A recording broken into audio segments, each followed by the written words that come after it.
আল্লাহ বললেন, ও গোলামেরা শোনো, ওয়াতাসিমু বিহাবিলিল্লাহি জামিআ, ও আমার গোলামেরা সবাই মিলে আল্লাহর রশিকে আঁকড়ে ধরো।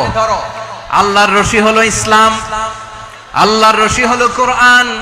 আল্লাহ বললেন কোরআনকে আঁকড়ে ধরো, ইসলামকে আঁকড়ে ধরো।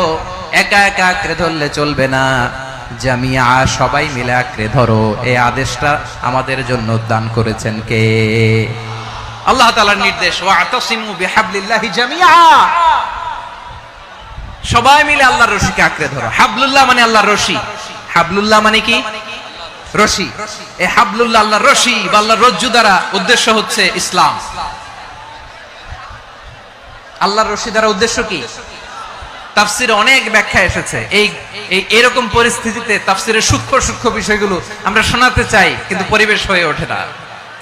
আল্লাহর রজ্জু বা আল্লাহর রশি দ্বারা উদ্দেশ্য হচ্ছে ইসলাম।